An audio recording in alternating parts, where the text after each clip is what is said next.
Video को start करने से पहले हम सभी सरस्वती माँ को प्रणाम करेंगे। तो हम सभी इस वीडियो के कमेंट बॉक्स में लिखेंगे जय सरस्वती माँ। इसके बाद हम इस वीडियो को स्टार्ट करेंगे। तो देखिए, आज की इस वीडियो में मैं आपको बताऊंगा 9वें नंबर के प्रश्न से बताऊंगा। इसमें हमें cos A plus sin A इसका वर्ग है, इसका मान ज्ञात करना है। तो बहुत ही शानदार प्रश्न है। तो देखिए, यहाँ पे A पर प्रॉब्लम है, तो क्या करेंगे, हम A का मान ज्ञात करेंगे। यहाँ से A का मान निकलेगा, A का मान यहाँ पे रख देंगे तो cos A plus sin A इसका वर्ग ज्ञात हो जाएगा। तो देखिए, बहुत ही शानदार प्रश्न है। tan A का मान दिया गया है 1, तो बराबर में हमने लिखा 1।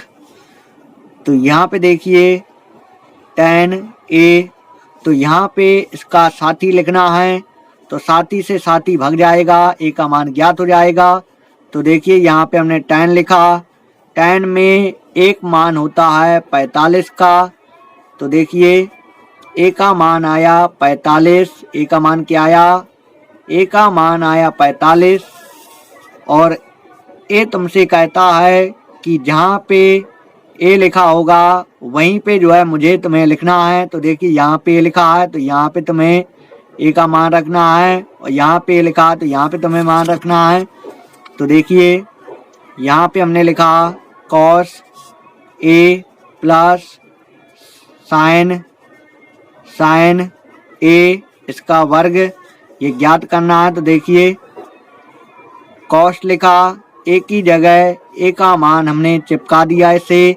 इसके बाद यहाँ पे हमने sin लिखा, A की जगह A का मान हमने चिपका दिया, और यहाँ पे वर्ग है तो वर्ग लगा दिया। अब देखिए, cos 45 का मान 1/√2 होता है, तो यही मान होता है sin 45 का, क्योंकि cos 45 sin 45 ये जुड़वा भाई हैं, तो दोनों का मान एक ही होता है, क्योंकि दोनों एक ही घर में रहते हैं।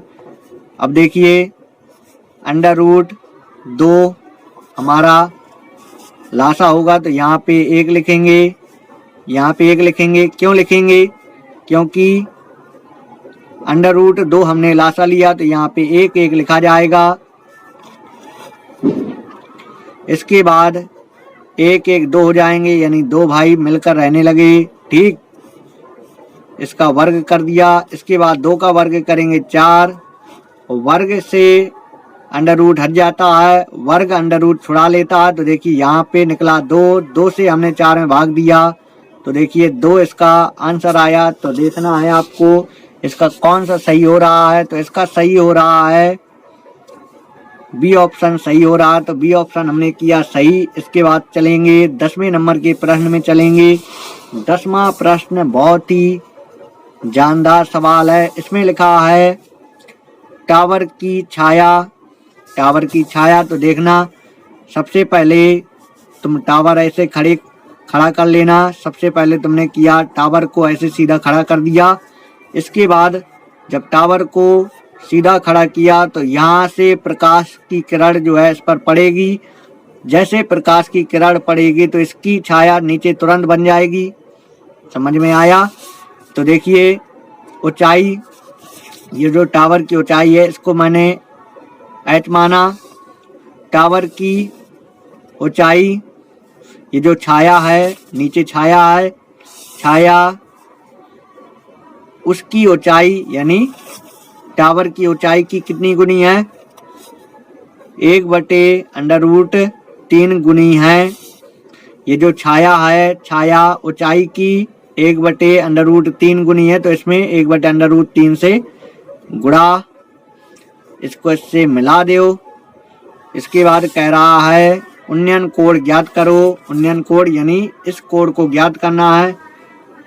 ये तुम्हारा टावर है, यहाँ पे तुम खड़े होके टावर की चोटी को देखोगे तो यहाँ पे तुम्हारा बनेगा उन्नयन कोण। ठीक, तो तुम्हें यही कोण निकालना है। तो इसमें लंब पता है, आधार पता है, तो सीधा तुम्हें लिखना है tan थीटा होता है लंब बटे आधार, तो tan थीटा लिख देना है। और tan थीटा लंब होता है तो लंब h है, आधार 1/√3 और h लिख देना, तो h से h कट जाएगा। तो देखिए tan थीटा यहाँ पे 1 लिख देना, यहाँ पे 1/√3, इसके बाद पलट जाएगा tan थीटा √3 तुम्हारे ऊपर चला जाएगा क्योंकि पलट के गुणा हो जाएगा √3। तो देखिए tan थीटा यहाँ पे tan लिखना पड़ेगा, tan √3 मान होता है 60 का मान होता है। तो देखिए tan से tan कटा, थीटा का मान आया 60 अंश आया, तो उन्नयन कोण ज्ञात हुआ हमारा 60 अंश। तो देखिए कौन सा इसका विकल्प सही होता है, इसका दूसरा विकल्प सही होता है। इसके बाद देखिए इसमें a का मान ज्ञात करना है। a का मान ज्ञात करना बहुत ही आसान। अभी देखिए ये वाला प्रश्न लगा था, इसमें मैंने आपसे बताया था a का मान ज्ञात करो, तो यहाँ पे a का मान रखा था। a का मान कितना आया था, a का मान 45 आया था, 45 यहाँ रखा था। तो जो मान cos 45 का आया था वही मान sin 45 का आया था। तो देखिए sin 45 cos 45 का अगर मान रखा जाएगा 1/√2 1/√2, तो दोनों तरफ बराबर आ जाएगा, तो यही a का मान होगा। तो इसका डी ऑप्शन सही होगा। अगर आपसे ना बने तो सबसे पहले क्या करना है, एक बनाना है। एक बनाने के लिए क्या करेंगे, sin बटे cos से भाग दे देंगे तो यहाँ पे 1 बन जाएगा, और sin बटे cos tan होता है, यानी tan a बराबर 1 आ जाएगा। और tan a बराबर 1 आएगा तो देखिए tan a बराबर 1 आएगा, तो a का मान निकल के आएगा 45, तो a का मान 45 होगा। इसमें आपको जो है ज़्यादा सोचना समझना नहीं है। इसके बाद चलेंगे 12वें नंबर के प्रश्न में चलेंगे। माध्य और माध्य का बहुलक के बीच संबंध बताना है। तो देखिए बहुलक यानी यही वाला सही है। इसके बाद देखेंगे 13वें नंबर का प्रश्न देखेंगे। 13वें नंबर के प्रश्न में 12 सेंटीमीटर त्रिज्या दिया गया, तो इसमें वृत्त के त्रिज्य खंड का क्षेत्रफल ज्ञात करना है और कोण दिया है 60 अंश। तो आइए इस प्रश्न को सॉल्व करते हैं। आर का मान दिया है 12 सेंटीमीटर और इसमें कोण दिया यानी थीटा दिया है 60 अंश। तो इसमें त्रिज्य खंड का क्षेत्रफल ज्ञात करना है। तो यहाँ पे लिखे देता हूँ, त्रिज्य खंड का क्षेत्रफल सूत्र क्या होता है, सूत्र होता है पाई r² थीटा बटे 360 अंश, ये जो है सूत्र होता है। तो इसमें जो आंसर दिया पाई में दिया, तो पाई से कुछ नहीं बोलेंगे, नहीं पाई हमारा नाराज हो जाएगा क्योंकि पाई में आंसर है। देखिए आर की जगह आर का मान 12 लिखेंगे और आर कहता है 2 घात लगी है ना। आर कहता है मेरे में 2 घात है तो मुझे 2 बार लिखना है, तो आर का मान 12 और 12 को लिखेंगे 2 बार। इसके बाद गुणे थीटा की जगह लिखेंगे 60 अंश यहाँ पे बटे 360। तो देखिए यहाँ पे 0 से 0 कट गया, 6 से 36 कट गया और 6 से 12 कट जाएगा। तो देखिए यहाँ पे 12 गुणे 2 करेंगे तो 12 दूनी कितना होगा 24, यानी 24 और पाई लिखेंगे। तो क्षेत्रफल का जो आंसर आएगा वर्ग सेंटीमीटर में आएगा, तो 24 वर्ग सेंटीमीटर इस सवाल का आंसर। तो कौन सा सही है, इसका बी ऑप्शन सही है। इसके बाद 14 नंबर का प्रश्न देखेंगे। इसको मैं यहीं पे लगा के बता देता हूँ। इसके बटे में इसको लिखेंगे, 3 के बटे में 1.5 लिखेंगे बराबर 4.5। इसके बटे में x लिखेंगे, इसका गुणा इसमें करेंगे 3x हो जाएगा। इसका गुणा इसमें करेंगे 4.5 गुणे 1.5। तो देखिए x लिखेंगे और 4.5 गुणे 1.5, 3 जाएगा नीचे, 3 पचे 15, तो 0.5 बार में कट जाएगा। गुणा कर देंगे, 5 गुणे 5 करेंगे, 5 25, 5 20, 20 2 22, 1 अंक के बाद दशमलव, 1 अंक के बाद दशमलव, दशमलव आएगा 2 अंक के बाद। तो इसका ये वाला आंसर सही हो जाएगा। 15 नंबर का बिल्कुल मौखिक है। इसमें शून्यकों की संख्या बताना है। px, तो देखिए x अक्ष को 3 बिंदुओं पर कट कर रहा है, तो इसमें शून्यकों की संख्या 3 हो जाएगी। इसके बाद चलेंगे 16 नंबर के प्रश्न में चलेंगे। 16 नंबर के प्रश्न में बताना है अपरमेय संख्या क्या होगी। अपरमेय संख्या बताना है। तो देखिए परमेय और अपरमेय का जो अंतर होता है हमेशा अपरमेय होता, तो ये हमारा अपरमेय है। ये परमेय है क्योंकि 7 का वर्ग है। ये भी हमारा परमेय है, 5 का वर्ग है, 2 हमारा परमेय ही है। तो यही जो है हमारा अपरमेय होगा, क्योंकि परमेय और अपरमेय का अंतर हमेशा अपरमेय संख्या होता है। तो यही वाला ऑप्शन हमारा सही होगा। इसके बाद यहाँ पे आयतन बताना है। तो क्या करना है, गुणा करना है। 5 गुणे 4 करेंगे, 5 20 हो जाएगा। 20 गुणे 12 करेंगे, 20 गुणे 12 करेंगे, 12 दूनी 24 यानी 240। इसका ये ऑप्शन सही हो जाएगा।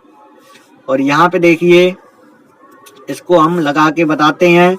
इसमें बहुलक ज्ञात करना है। तो बहुलक ज्ञात करने के लिए माध्यक में 3 से गुणा करेंगे, माध्य में 2 से गुणा कर देंगे और घटा देंगे, तो इसका आंसर तुम्हारी आंखों के सामने आ जाएगा। तो देखिए माध्यक हमारा 137 है, इसमें 3 से गुणा माइनस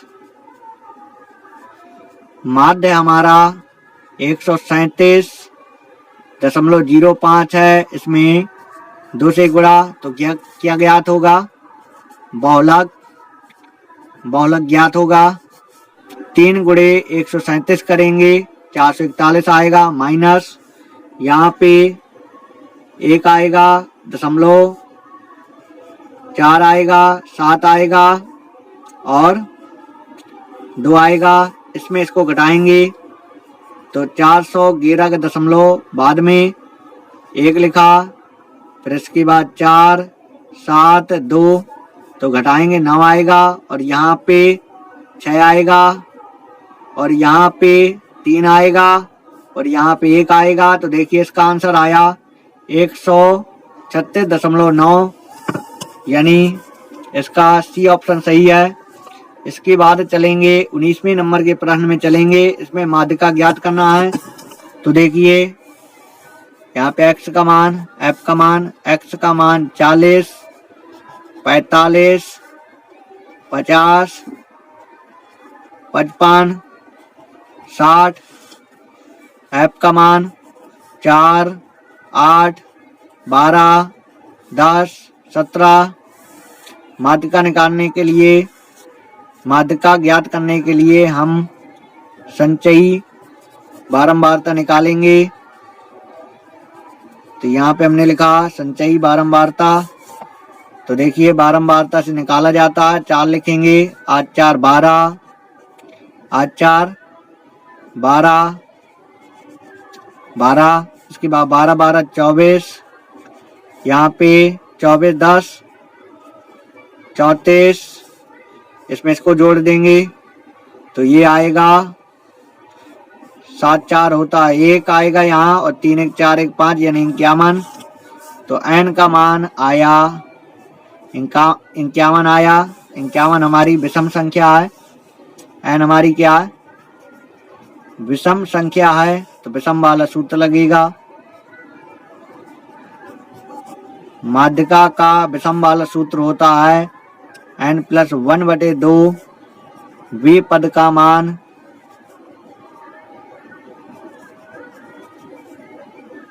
का मान, वे पद का मान। तो देखिए n की जगह 51 प्लस 1/2 वे पद का मान 52 हो जाएगा, बटे 2 भाग दे देंगे, 2 दूनी 4, 1 बचा 12 बना, 2 छक 12 यानी 26वें पद का मान, 26वें पद का मान। तो 26 पद आएगा हमारे इसके अंदर। तो देखिए 26वें पद का मान 55, तो माध्यिका क्या होगी 55, तो इसका राइट आंसर क्या हो जाएगा 55। तो देखिए इसका ये ऑप्शन सही है और इसमें प्रयोक्ता P है, घटना की प्रयोक्ता बताना है। तो P में से एक घटाया जाएगा 9, एक में से P को घटाया जाएगा, जिसमें मैंने अभी बताया था, एक प्रश्न अभी मैंने सॉल्व किया था, इस प्रश्न को मैंने तुम्हें बताया था। इसमें जैसे घटना की प्रयोक्ता बताना है तो क्या किया था, एक में इसको घटाया था, इसी प्रकार एक में से P को घटाया जाएगा, तो यही जो है घटना की प्रयोक्ता होगी। आज की वीडियो में बस इतना ही। अगली वीडियो में मैं आपको बताऊंगा खंड बाकी प्रश्न आपको बताऊंगा। यदि आपको वीडियो पसंद आई हो तो वीडियो को लाइक करते जाइएगा और एक प्यार भरा कमेंट करके हमें बताइएगा वीडियो आपको कैसी लगी। और इस वीडियो को आप लोग अपने मित्रों के पास शेयर कीजिएगा।